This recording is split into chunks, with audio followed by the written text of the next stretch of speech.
जाहिर है अब ये बड़ा इंपॉर्टेंट टॉपिक आज एक टॉपिक ऑफ द टाउन बना हुआ है। इसको देखना है किस तरीके से अभी मामला आगे बढ़ता है। ये पहली बार नहीं है, हमने इससे पहले भी देखा है कि जब जब पाकिस्तान ऊपर जाने की कोशिश करता है, पाकिस्तान का जो नाम है वो ऊपर आ रहा होता है, तो हम ये देखते हैं कि भारत को बड़े मसाइल शुरू हो जाते हैं। ख़ास तौर पर जयशंकर के हवाले से अगर हम बात करें, बुनियाद मरसूस के दौरान भी उनका जो किरदार रहा मार्का हक के अंदर वो सबके सामने था, और आज भी हम ये सब कुछ देख रहे हैं कि इस तरह की बाजारी ज़बान का इस्तेमाल किया जा रहा है। देखिए मारूक, दो चीज़ें बड़ी वाज़ेह तौर पे सामने आई। अब पाकिस्तान का जिस तरह इंटरनेशनल स्टेचर बढ़ा है और सफारती दुनिया में, ग्लोबल पॉलिटिक्स में पाकिस्तान को आप देख लें, जितने बड़े बड़े कैपिटल्स हैं आप उनमें याद किया जा रहा है, और पाकिस्तान से तवक्को की जा रही है कि ये दुनिया को हिला देने वाला जो 2008 के बाद कहते हैं इकोनॉमिक क्राइसिस आया था, हम उसकी तरफ धकेले जा रहे हैं। उसको रोकने के लिए पाकिस्तान एक बहुत बड़ा एफर्ट कर रहा है और सब लोग पाकिस्तान पे एतमाद कर रहे हैं। तीनों बड़ी मारूफ आप देख ले, बड़ी जो है अपना मुल्क है, चाइना है, रशिया है, अमेरिका है, वो पाकिस्तान की तरफ देख रहे हैं कि ये क्राइसिस किसी तरीके से रिजॉल्व हो जाए। देखिए हिंदुस्तान का मसला क्या है मारूफ, मुझे बड़ा अफसोस होता है। देखिए इंडिया की जो तारीख बनती है वो करनी चाहिए। 101 अरब 30 करोड़ लोगों का मुल्क है, बड़ी थ्राइविंग इकोनॉमी रही है, सब कुछ रहा है।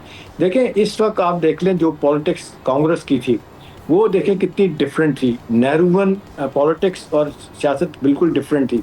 अभी देख लें ये जो बीजेपी और आरएसएस है, जिनका जड्डा ही सिर्फ जंगें करना, दहशतगर्दी करना, इल्ज़ाम तराशी करना और अपने सेकुलरिज्म के नाम को जो बिगाड़ना, देखें ना, ये एक उनके लिए मसला बन गया है। तो मेरा ख्याल है वहाँ पे आवाज़ें उठ रही हैं कि जितनी जल्दी हो सके ये आरएसएस और ये जुनूनी लोग जो हैं बीजेपी पार्टी के, इनसे कैसे जान छुड़ाई जाए। देखें इतना अजीबोगरीब जुमला है जिसको ये जयशंकर अपने आप को इंटरनेशनल डिप्लोमेट कहलाते हैं अपने आप को। देखें जब बुनियाद मरसूस में मार खाने के बाद ये छुप गए थे, ये हमारा ये लोगों जिसको कहते हैं सामना नहीं करते थे जर्नलिस्टों का।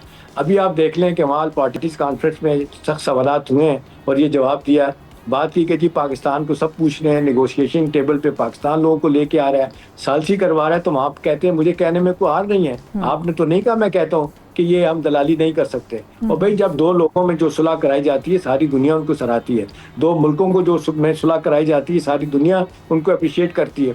इसलिए अंगूर खट्टे हैं, इसलिए कि आपकी आज कोई सुन नहीं रहा। आप जो सो कॉल्ड आप बनने जा रहे थे कि जी हमें तीसरी ताकत हम बन जाएंगे, अमेरिका चाइना के बाद हमारी ताकत होगी, और आप ये कहते थे कि जी हमें 5वां सिक्योरिटी काउंसिल का मेंबर बनाया जाए।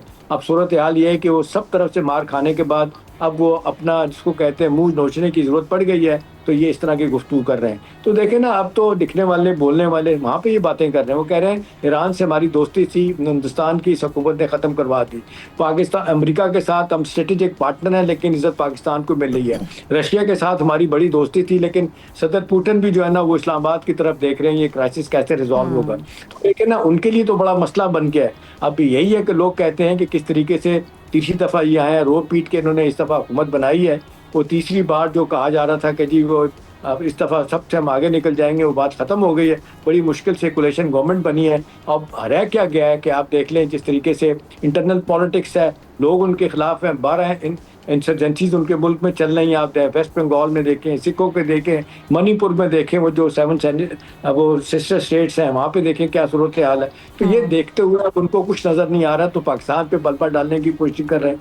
भाई उनके लोग तो सवाल कर रहे हैं कि जी ये वेस्ट एशिया में जो इस वक्त सूरत हाल बनी है, हिंदुस्तान उससे बिल्कुल नाबल्द है, बड़ा दूर है। इसकी वजह है ये एक नाकाम उनकी फॉरेन पॉलिसी है जिसको करने की जरूरत है। इसके लिए वो कहते हैं रिव्यू करने की जरूरत नहीं है।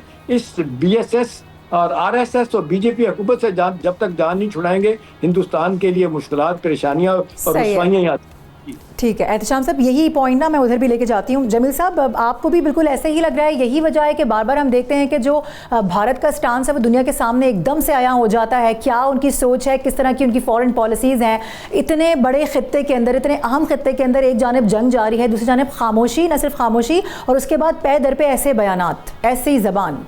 जी मैं एहतशाम साहब की बात में अपना इजाफा करते हुए मैं ये बताता चलूँ कि पाकिस्तान इस मामले में हमेशा पाकिस्तान ने जो अपनी सफारतकारी की है, और पाकिस्तान इस वक्त वाशिंगटन में ईरान के 1981 से लेके अब तक ईरान का कोई सफारतखाना नहीं है। पाकिस्तान ही ईरान के इंटरेस्ट को देखता है, और यही वजह है कि पाकिस्तान की बात ईरान कम्युनिकेशन में है पाकिस्तान के, और काफ़ी हद तक पाकिस्तान की बात को तक़वियत देता है।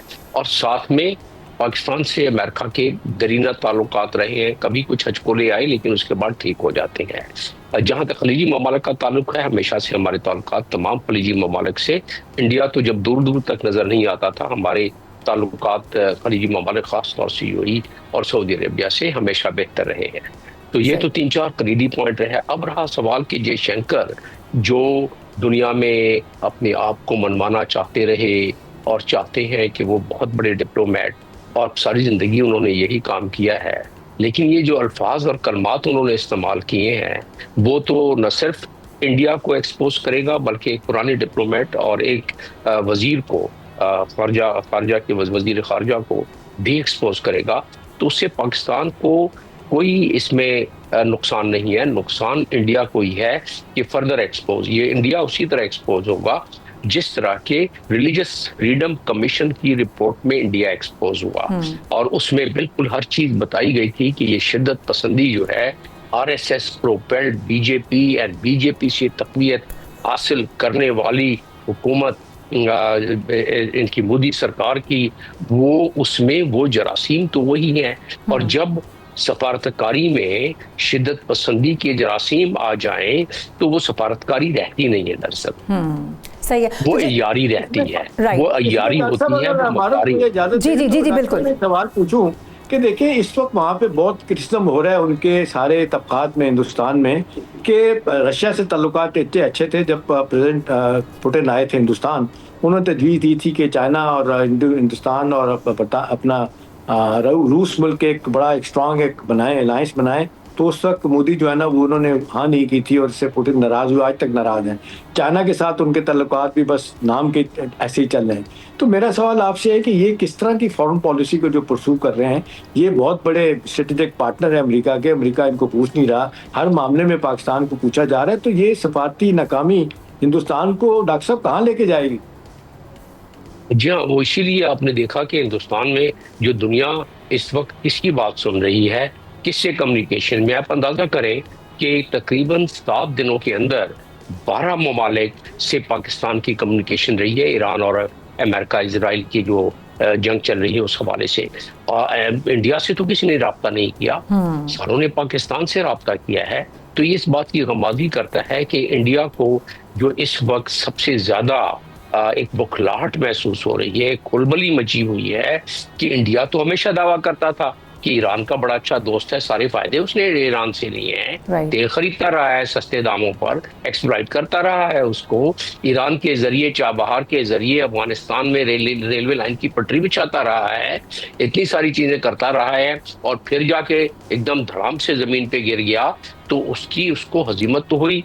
और जब हजीमत होती है तो उसमें ऑटोमेटिकली एक स्ट्रेस आता है। जब स्ट्रेस आता है as a nation, as an individual, तो बुखलाहट आती है। जब बुखलाहट आती है तो ऐसे गलीज किस्म के डिप्लोमेटिक चैनल से अल्फाज निकलते हैं। तो ये तो बिल्कुल उसका मंतकी अकाउंट है पूरे का पूरा। बिल्कुल अब रहा सवाल कि पाकिस्तान का जो रोल इस मामले में है इस वक्त, ये बात कहाँ निकलती है? हमें पता है कि इजराइल की ढाढ़ क्या है, हमें पता है कि इजराइल के अज़ाइम क्या है, हमें पता है, मैं आपके प्रोग्रामों में मुतअद्दिद बार कह चुका हूँ कि America is Israel and Israel is America. और ये भी हमें सारों को इल्म है कि क्यों ऐसा है, क्योंकि इजरायली लॉबी है वहाँ, और इजरायली लॉबी का बहुत सारे प्रूफ उनके अपने ऑथर्स, स्कॉलर्स और एक्स जो उनके फॉर्मर ऑफिशियल्स हैं, उन्होंने इस बात को साबित कर दिया है कि इजरायली लॉबी के साथ अमेरिका के। तो डॉक्टर साहब, सफारतकारी में बड़ा वसी तजर्बा है। अभी 2 बातें हो रही हैं जंग के कॉन्टेक्स्ट में हो रही हैं कि 15 पॉइंट जो अमेरिका के हैं वो भी नीचे आ गए हैं। 1-2 बातों पे वो आप सुना है बातचीत हो सकती है। सब्सक्राइब करें और बेल दबाएं ताकि कोई खबर रह न जाए।